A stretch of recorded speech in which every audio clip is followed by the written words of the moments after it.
What I do is I make somebody feel comfortable in their skin. Mhm. So whatever they're going to do, whether it's to be on camera or to be at a wedding or to just whatever, an event, they get to feel good about themselves. I would say educate yourself as much as you can so that you are the very best of what you can bring forward. And if Mhm. that means going to get a license, I think that's a big deal. Not Mhm. necessary, but I think it's a big deal. Educate yourself, be open. In a world where first impressions can speak volumes, the artistry of makeup becomes not just an enhancement of appearance, but a powerful means of expression.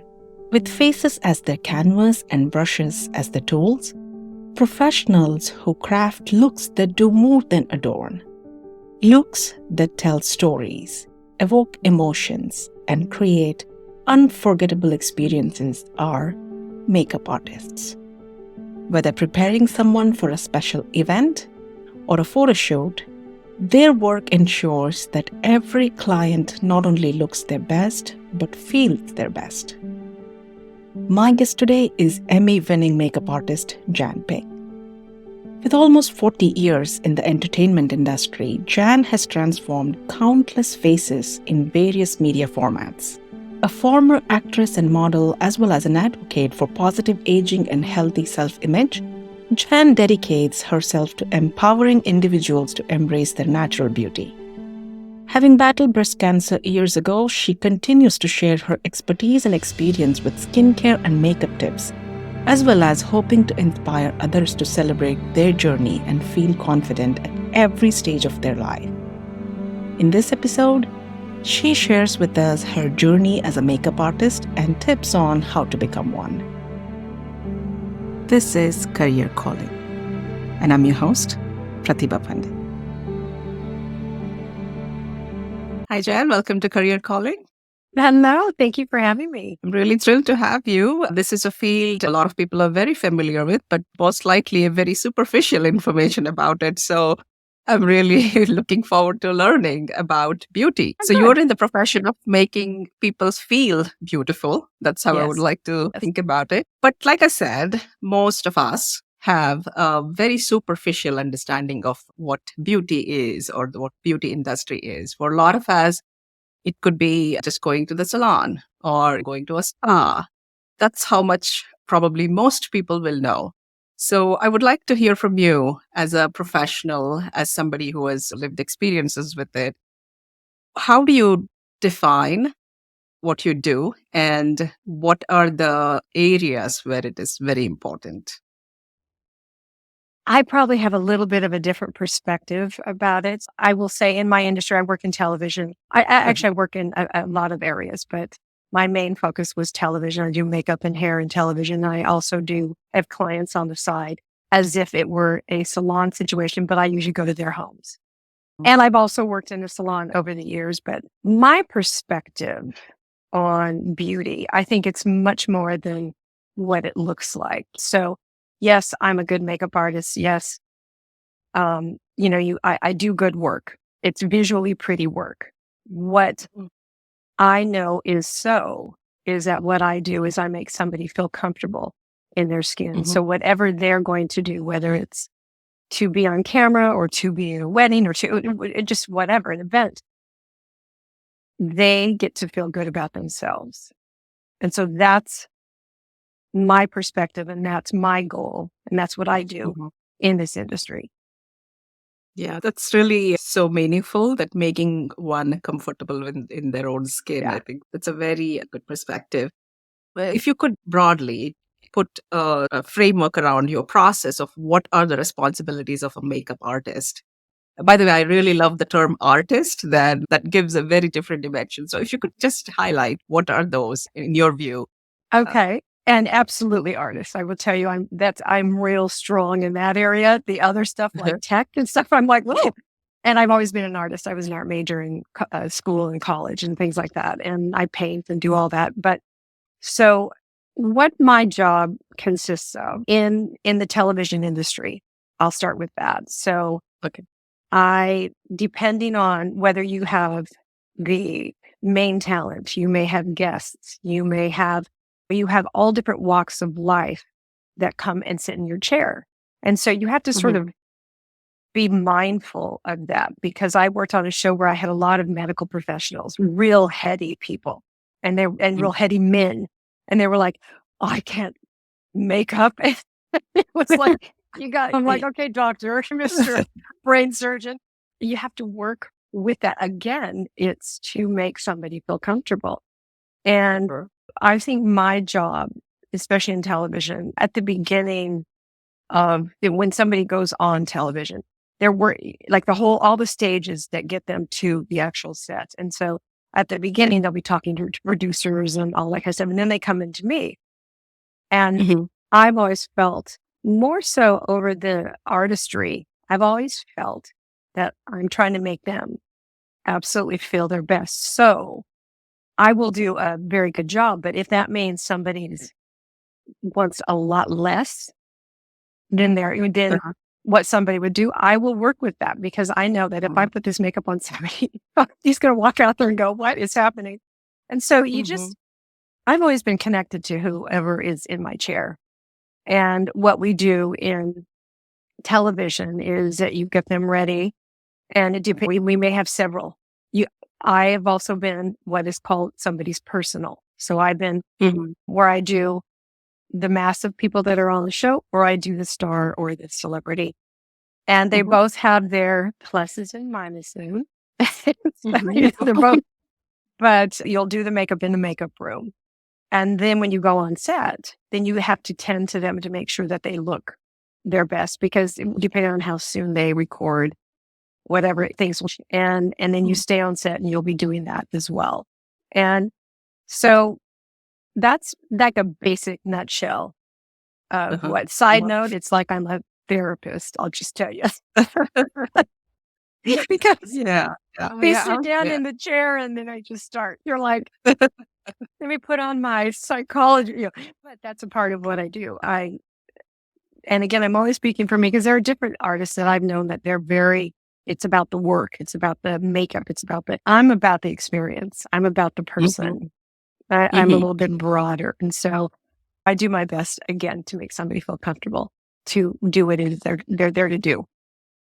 Yeah. I think that's where the profoundness of the profession comes, in my view. Like, I sometimes tend to watch those makeover videos on YouTube or somewhere. Like, even as a person who's consuming it, when you see the before and after and what that person is experiencing, it seems so joyful. It's beautiful. It's beautiful. I like it's a connection. I feel like, and this is going to sound, but I feel like it's a soul to soul connection. I think it's a much deeper thing. When you see that transformation, it makes me tear up, because I've done many of those, and that's the payoff. That's where you're like, I know. good. I know. Yeah. It's interesting because you talked about this. You work with people of so many different walks of life, and celebrities for whom probably this has a very different meaning and perspective. What, in your opinion, is different from stars, makeup to stars versus comedy?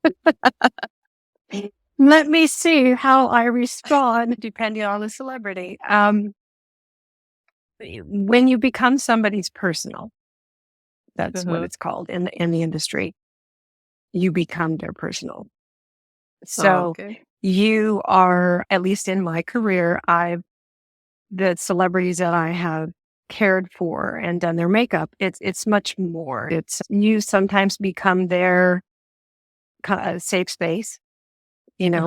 What was always said to me, which I'm great, I'm happy about. I mean, I have a sense of humor and I can be really quite funny, but what is said to me most is that there's a safe feeling, like there's a comfortable feeling, and I'm very calm when I do work. There's not a lot of drama.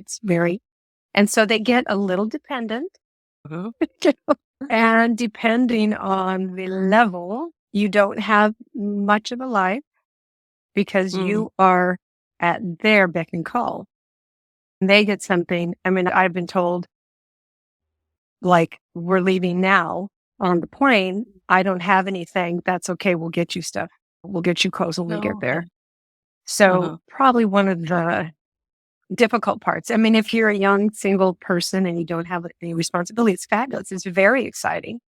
Very exciting. You're traveling all over, and sometimes you're on somebody's private plane, and all of that is a life experience that not everyone has. At the same time, you don't have much of a life. So, Yeah. you Yeah. know, and then when I do like regular people on different shows where they're just guests that are coming on to share their story or whatever, it's a different kind of comfort because I can make somebody feel less nervous, less afraid, and Mhm. less of the unknown because it's not a normal thing to go on some show and go on camera. That's weird. That's not normal. So Yeah. that's where it differs when you have somebody who's not in the industry. There's a little bit, you have to be a little bit more empathetic and understanding of their fears because they don't know what it is. Yeah. Yeah.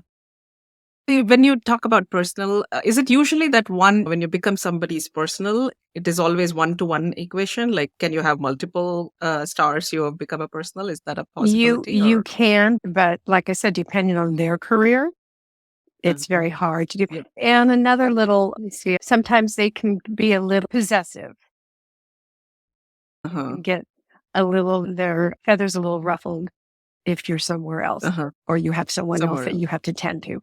I've only done Loyalty is very big. loyalty is very, and it is because you're in an intimate situation with a public person. So that's where that stays. And could I write several books? Yes, I could. Yes, I could. But that's not going to happen. But it's private because you're in their private space. Very intimate. Yeah. Yeah, because all the headlines of gossip tabloids, that's what we see, right? Either it is the bodyguard or the makeup person or somebody. Yeah, I can totally understand. But it is also, I think the psychologically I can see because their beauty is so central to who they are and what they do. Whereas for common people, it is just another. It's more like, ooh, what is this? But them, it's their income. It's their livelihood. Yeah. So that's why sometimes when people are like, well, that seems over the top. And I'm like, well, this is their livelihood. They make their living with their image.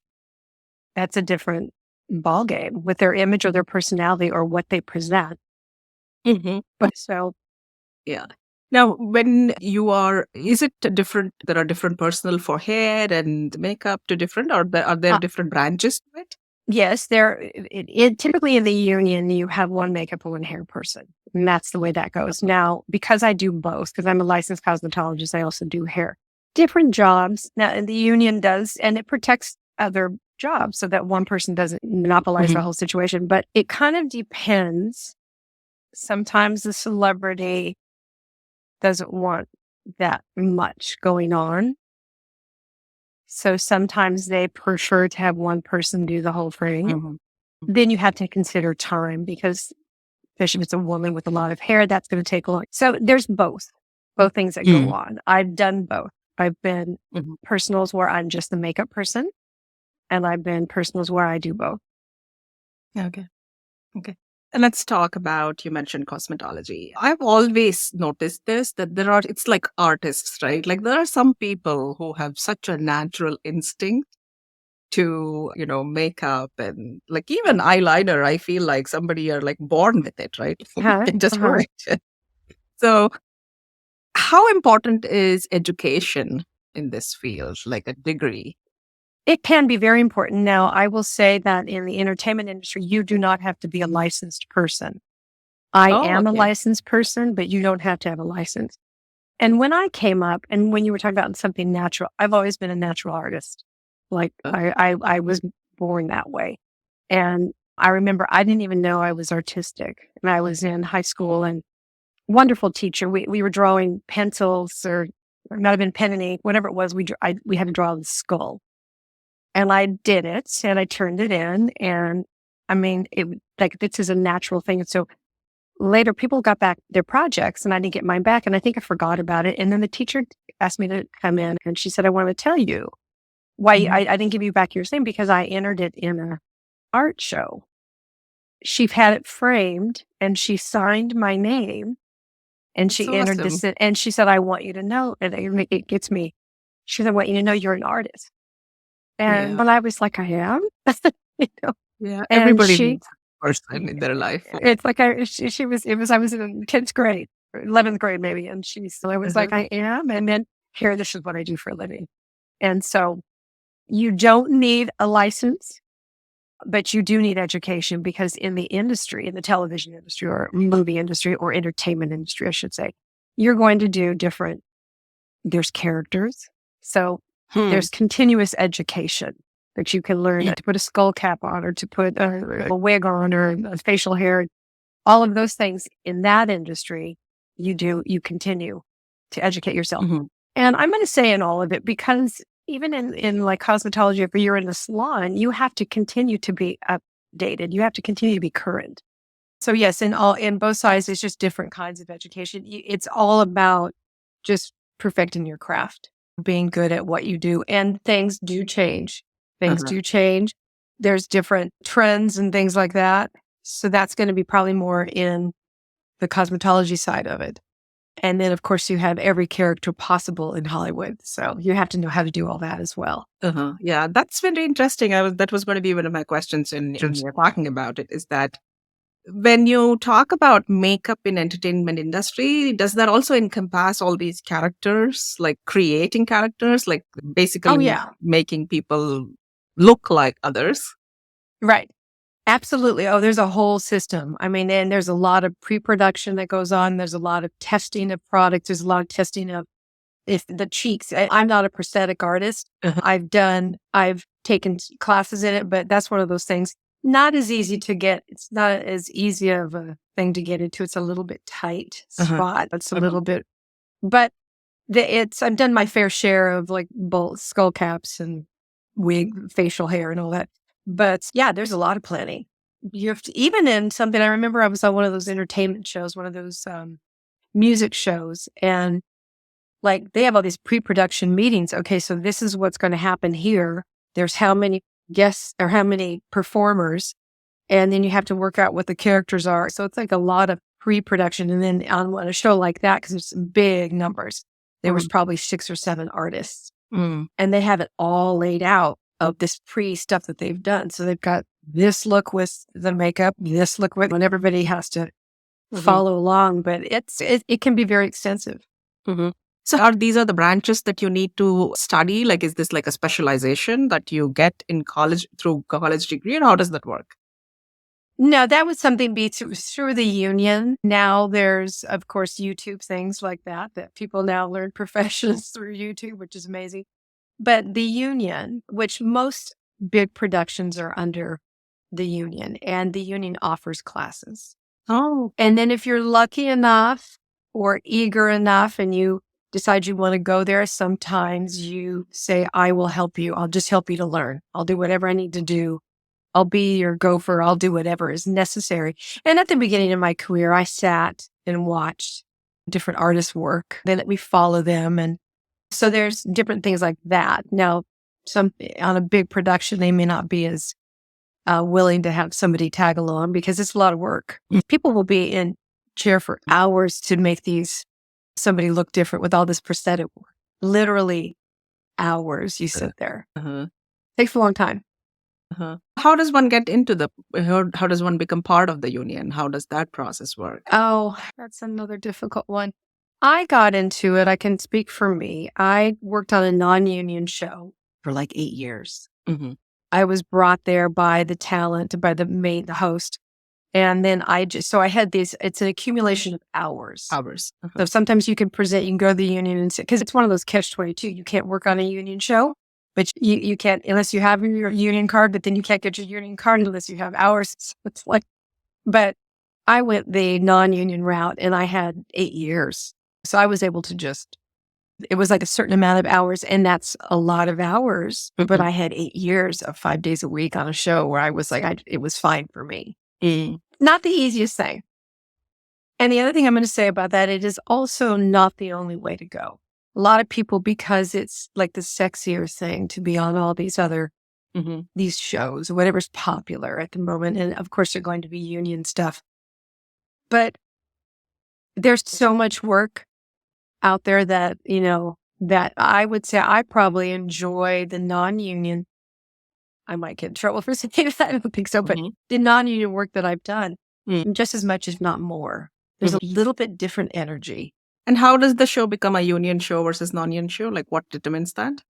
Oh, it depends on that. I don't know that I can answer that except that the different lots, like Universal lot, Sony lot, maybe the bigger the lot. And the union does protect the lot. There's a lot of really good about it. So I would imagine the larger productions and the different lots that's required. So that a show comes on there. But I don't know the logistics of how that's done. Okay. Now, coming back to the cosmetology. So that's the main education, like a formal education path, right? That exists. To get your license, it is. Yeah, you have to go to an accredited school. You have to pass a state board to get your license. And what professions would require a license? Like which areas are you? I mean, a barber. All I can speak for me, as far as I know, it would be a cosmetologist, a barber. And then there's, of course, I don't know if when I think of like a nurse or something, she has to go to nursing school. So they must get a certificate. They probably don't get a license. It's just like you're completing the required course data to get the license. And then you have to pass the test. You have to do it appropriately and correctly. And because, of course, there's a lot of hygiene issues, there's a lot of very strict things that you have to follow so that everybody stays healthy and all that. It's a 4-year degree or it's a short? No, it's about hours. So I think you can do it. I did mine. It was a 1-year degree because I went 5 days a week. Okay. You can spread it. You have to have a certain amount of hours to be able to apply to get a cosmetology license. It's like if somebody who races, it's like seat time is what they say. You have to have that amount of. So it probably is also possible for somebody to do it part-time and then get overtime. Sure. Again, they have, because you punch in the school because it's a state board, it's a state. They're documenting your hours. And so you punch in like a job. And yes, you can do it at your leisure, whatever works for you. Maybe somebody wants to do this part-time and they have another job, so they can go nights, they can go weekends. It just will take years. And everybody graduates with cosmetology, or are there specializations you graduate with? You can. I mean, cosmetology is the window, or the umbrella over like a nail technician, a facialist. Those are individual things. They're less hours. Cosmetologists can do all of it. So that's like the top of, if you're going to learn all of the trade, all of the sides, you get the cosmetology license. If you just want to do nails, you get your nail tech. I don't know what it's called, but it's a nail tech. But it's also about hours. Okay, interesting. We know about entertainment industry. We know about the spas and salons. What are the other fields where makeup artists or cosmetologists can go into? Well, you can go into beauty sales. You can go into different product line sales. I don't even know that you would have to have a license, but it would certainly look good on your resume if you went into like a color line. Said, I would like to be a sales rep or a person for this, that. Some may require, depending on your level of what you would do for the company. There's different, I've done a lot of different things in my life now. I've done some things like in a nursing home. They have a salon in a nursing home for the residents that live there. And you have to be a licensed person there. I've done work where, not halfway house, but like a rehabilitation center. So they would do things for women re-entering the workforce that have been incarcerated or that have been either addiction or things like that. So I was able to do that kind of stuff, and you have to be a licensed professional for that. I've gone to hospitals and cut people's hair. I've gone to when people are bedridden. That's been my calling and my choice, but you still have to be a licensed. Is there any specifics that one should assess before getting into these schools? Like what should they look for? What should they be careful about? I went to a community college because it was known for having a very good program. There's private programs as well. I think it depends on your location, because if you're going to go, it's every day. It's 8 hours every day. Like you're there all day long. It's like a job. And like I said, I went to a local college because they had a very well-known cosmetology program. But they have private schools. Mm-hmm. It's just a matter of choice, location, what's going to be the easiest for you. They all have to teach the same thing that is under state board. State board, okay. They all the same curriculum. You talked earlier about this moment when you realized you were an artist in high school. What was that moment when you thought about the makeup and beauty is your profession? That's the line you want to go into. Tell me about your journey. Well, I didn't know that this even existed. And back then, and now it's much more popular with social media and things like that. And people know there's makeup artists. But when I came up, there was nothing. It just, I was always good at it. It was always a thing because I'm a natural artist. So doing somebody's face is the same as, it's just a canvas. It's just a different canvas. And so somebody told me there was such a career. And I was like, what is that? And I think they might have said, get your cosmetology license. And that was probably really good information because for me, because the industry can be transient somewhat, shows come and go. You'll get hired for 2 weeks and then the show's gone. So it's like you're freelance a lot. And somebody had said, get your license so you can just be in a salon as well. And it was really a good thing. And I do tell that to people. I'm like, get the license. Then you can go and do that because we had hiatus. So many shows, it'll be a full year of schedules, but there's a hiatus 2 or 3 months during summer. So you either have to budget or you do something else. And so I always did both. That was a very smart thing that somebody told me and I listened.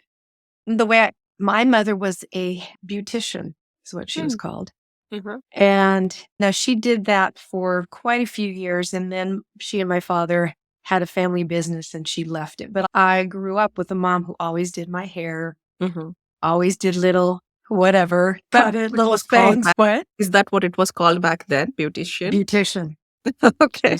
Yeah. My mother just passed and she would have been 95. And so back then, that's what you called it. It was a beautician. And although she only did it for a few years before I was even born, but that's what I grew up with, which my daughter has now grown up with, but she's never gone to anybody else. I've always done her hair and makeup her entire life. And she finally, towards the end of, she's now going to be 30 and she's a performer as well. And she was like, how come I don't know how to do any of this? I'm like, sorry. It was hereditary, right? Yeah. I'm like, sorry, honey. Because it's like, Mom, I have this. And then I'm like, she's in my chair. But my mom did it. And so it probably sparked something in me. And then I did a commercial when I was 15 as an actress. And you were in the commercial. I was in the commercial. And I started to go down that path. I started acting. And then I did that or I attempted to do that for many years. And then I'm seeing, there's a lady here that's putting my makeup on. Oh, isn't that interesting? And then I'm like, what is this that you're doing? And I just decided, I was like, I'm going to just do this thing. Wasn't sure what I was going to do. I knew I wanted to do makeup because I had painted. I'd always done fine arts kind of thing. So I thought I'm just going to do this. And my road it's different now, but a friend of mine, little convoluted, but a friend of mine, her sister was in the industry. And she was helping, her sister was wardrobe. She was helping her sister on this modeling shoot in Malibu. Apparently, the makeup artist had car trouble. And she calls me up and she's like, gee, get out here. I'm like, we had to shower. And she goes, get out here. I had just graduated from beauty school from cosmetology. I mean, it was a week before. And she goes, bring your stuff. I go, what's my stuff? She goes, I don't know. Get your stuff and get out here. Okay. I wouldn't advise this. I got a brown bag. I started putting in my personal makeup. I had a Halloween kit that had, I don't know, black eyeliner. I put that in. Anyway, and then I know that I had bought in preparation for a kit because it's expensive to put together a kit. You have to buy your own products. It's very expensive. I bought 2 foundations and it was like the start of my kit. And so I put that in the bag, and then I had brushes from beauty school. Mhm. Not good quality. You get the cheap. I start driving to Malibu with this bag. So unprofessional, for the love of God. Anyway, so I'm driving, and I thought, I can't show up with this bag. So I stopped. At the time, it was a thrifty drugstore, and I'm searching for like a box or something, and they had toolkit for her. It was this pink plastic thing that opened up that had like a wrench, and I took the tools out and I put my stuff in it. I show up with this little pink plastic box. Side note, that's not what you should show up with.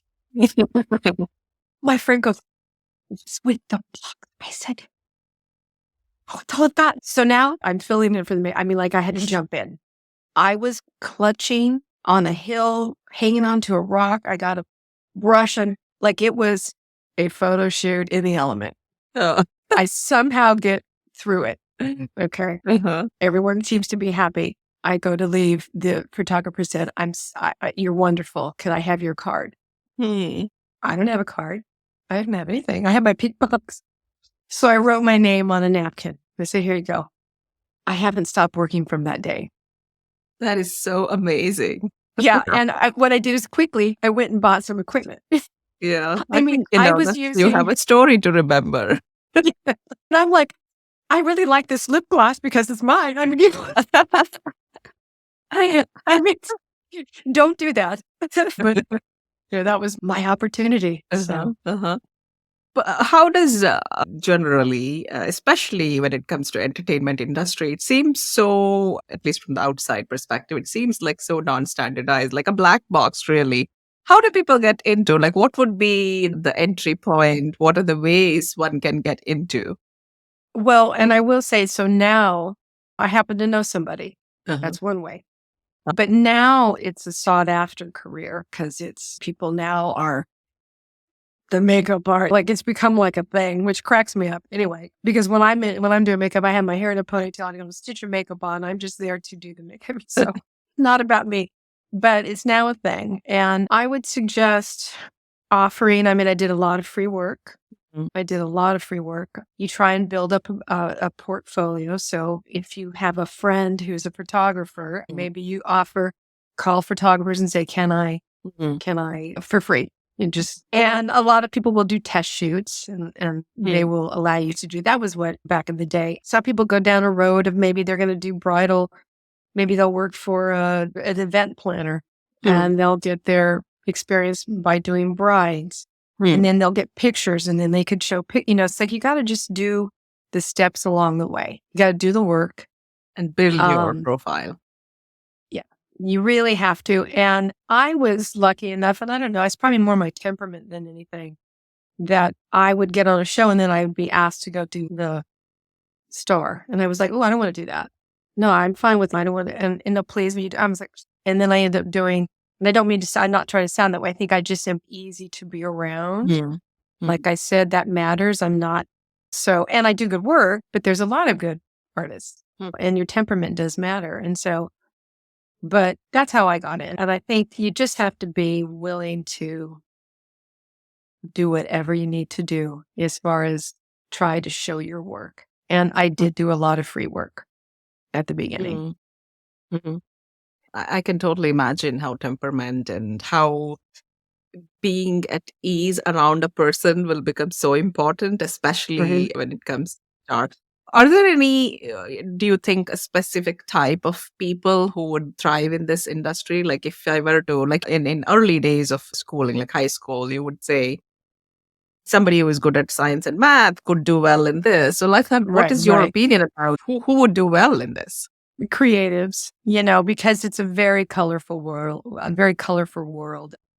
I'm up there with them. I'm silly and I have a sense of humor and I have performed off and on in my life. And so, because you're there typically very long hours. And if it is appropriate, everyone wants to be entertained. Everyone wants to be having a good time. And a lot of artistic people can sometimes have a personality as well.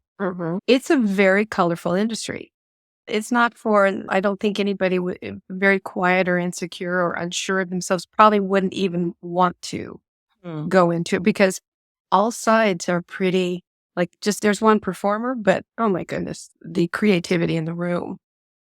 Everyone in the room has something to offer creatively. So that's probably the type of personality that you would want to be in. And that's going to make you attractive because you're fun. Yeah. Yeah. It makes work fun. Yeah. That totally makes sense. Now, you talked a little Yes. bit about it, about how this can be a very unpredictable in terms of when you have jobs. So just wanted to kind of understand that a little bit. Is it the show that is hiring the makeup artist, or is it the network? How does that work? And then would you consider this more as a field job? Like, it's not like a specific hours, right? Can you tell No, me how? it can be. One, the show could hire. Typically, there's a production, somebody in charge of production, and Mhm. they will hire the crew. And and you're part of the crew as the makeup. And when you're in this business long enough, your name gets out there. So then they're like, oh, I want to do this one again. I want to use it because this one was easy to work with. And so you do get a name for yourself. And production typically does put it together. I guess if somebody was just starting out and had a show and didn't know anybody, I guess they could do the hiring, but they're going to hire somebody to head. Yeah. And also the hours, like, is it predictable hours or no? That's why the young are in this industry. I mean, I worked on a show where I was at probably the longest was probably 20 hours when I was just starting out, where I think we took a nap and we were still in the same location for the next day. It was like, it's not unusual. 10 to 12 is kind of normal, sometimes 16. It's very unusual for it to be any less than. It's nice and exciting. Anything less than 10 to 12? Yeah, it's usually what they require. We're booking you on a 12, is what they say. It goes under, which is great.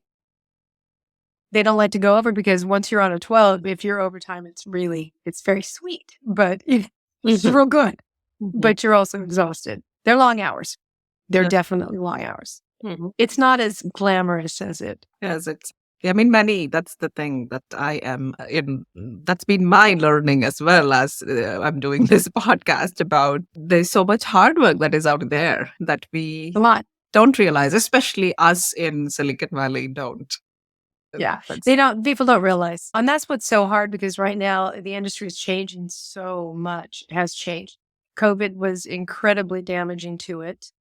My show I was on succumbed to COVID. We pressed through it. We worked a lot. I mean, I had 2 masks. I had on my shields. You're trying to work and all of that.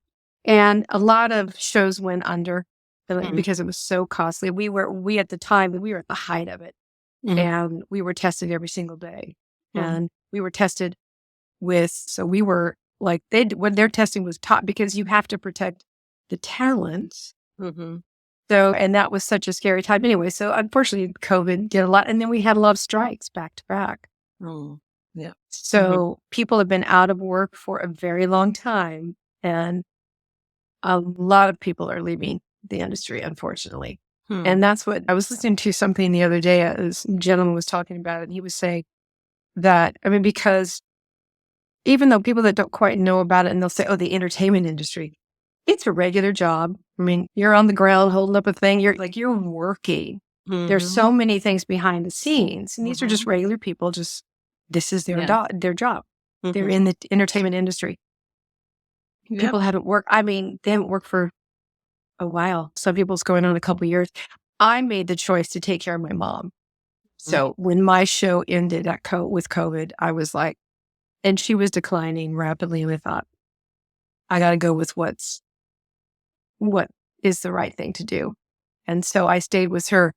Now re-entering or going back to it, I may be changing your topic if this is okay. Yeah, no problem at all. So going back to it now, also at this age, I mean, I've had a very successful career, been in it a long time. I've won an Emmy. It's all been great.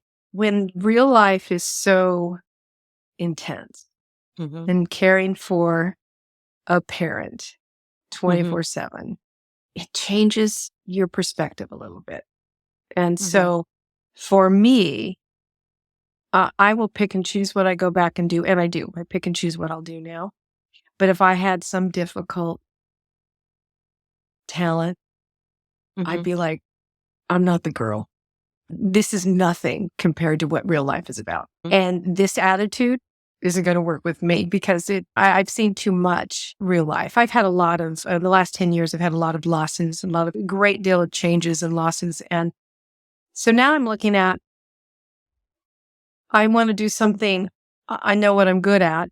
I'm good at the beauty. I'm the whole thing of beauty. It's how I've defined myself my entire life since a young girl. I understand it. I'm a good makeup artist, but I now am going down a little bit of a different path, or of a inner beauty, a deeper path. Bringing the inner beauty outside. Yeah. But even being able to have that dialogue, I think is amazing. I think that's where everybody should reach, right? I think. Yeah. I mean, I think that's where it's most fulfilling, at least it was for me. I mean, it's fun to see when you paint somebody's face or you do something, you're like, oh my God, that's so great. That's like artistically beautiful. But the more fulfilling part was deeper for me. And so now that I'm like an old woman, I'm like, I could no more put up with your nonsense. Now I'm like, I need to I'm redefining my career at this age. But I've had a long, successful career. Yeah, I think it would be incomplete if we don't talk about your work around cancer patients. I watched a couple of videos of makeover. Tell me a little bit about it. Like, that seems to me as so much more than just putting on makeup, right? That seems to be something so deeply, it makes a difference to those people. So can you talk a little bit about? Sure. For me, when I was diagnosed, or when the doctor said you have cancer, and the only way for me to cope with that was I had to switch it. Like I'm actually speaking about this at an event in a couple weeks, but I had to like turn that's like two sides of the coin. I had to switch it because I thought, I'm not gonna be able to cope with this. Like, this is gonna freak me out. And I thought, okay, I don't know enough about what happens to your body when you go through treatment. But I was like, I think things happen. I didn't know anybody. I think maybe they lose their hair, whatever. Well, when I went through it, what I came away with and what I've spoken about and where I've been really blessed to be able to do makeovers on and going through it is it is so vital that we have a positive, that your headspace is in the right space when you're going to undergo cancer treatment. Because there's all the things that go along with the cancer treatment, and there's a lot. What's also super important is how you feel. And when you look in the mirror, and if like there's so many changes and you're trying to like save your life and you're trying to do all of these other things with your body, but then like if you look in the mirror and there's all this stuff, that was the biggest thing. Like I thought, wow, I have to find, with my bald head, I had all this stuff, and I thought, I've got to still find my beauty. And I mean my beauty. Yes. Because of how I looked at myself. And I remember I just thought, this is not even it's not about any of the outer stuff. And I had to just kind of dig deep and go, you know what? I'm still beautiful. I am even more beautiful now than I thought I was before. And so you somehow have to get to that, because you got to fight.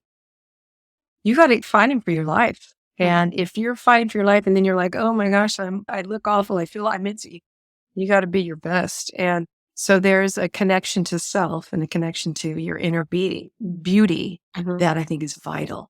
And I was super lucky that I was on a speaking circuit where I got to speak to oncology doctors and nurses and educate them about the importance of a healthy self-image during treatment. Like, you just need to have consciousness.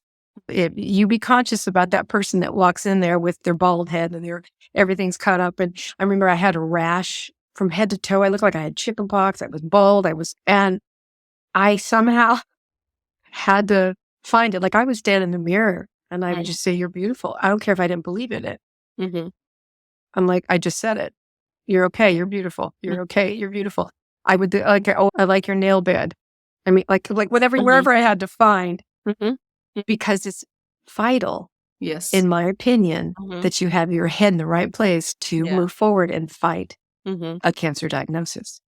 So that's how that whole thing started for me. And I was asked to speak on it. And that was an incredible story as well. And it came to me, and because it was this pharmaceutical company there was a product that caused a lot of skin issues, but it worked really well on the cancer. But the side effect was all these skin eruptions and all this like stuff.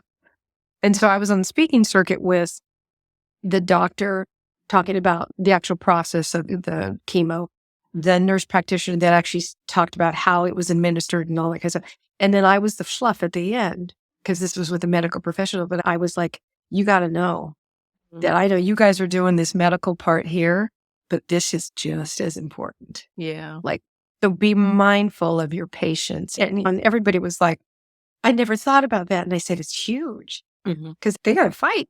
They got to feel good. So there's a connection to something higher and deeper. And that's the beauty within that really doesn't have anything to do with the outside. But I think it's super important that we acknowledge it. Yes, that's such an amazing story. Thank you for sharing that. Thank you. Yeah. Finally, Jen, for that kid, maybe a teenager who is looking at the entertainment industry, or particularly as a makeup artist, and being in that career profession, what would be your advice? I would say educate yourself as much as you can so that you are the very best of what you can bring forward. And if that means going to get a license, I think that's a big deal. Not necessary, but I think it's a big deal. Educate yourself. Be open and willing to maybe do things different, because it is a colorful industry. It doesn't always look like it's not a linear thing that you can plan on. And just to know what it involves, so you're not surprised, because it is a transient business. Shows come and go. I've been fortunate enough where I was on shows for years and years. That's not real normal, but it can be some of the most rewarding, fun, wonderful environment, super creative.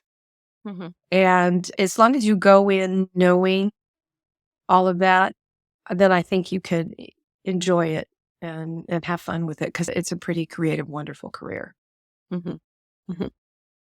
Thank you, Jen. Thank you so much for coming on my show and then sharing your experiences. This has been a very interesting and really eye-opening experience for me as well.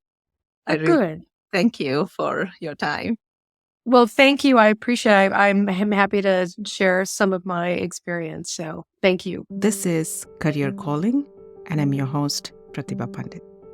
For more contents like this, please don't forget to subscribe, leave a rating, or a comment. Thank you for tuning in.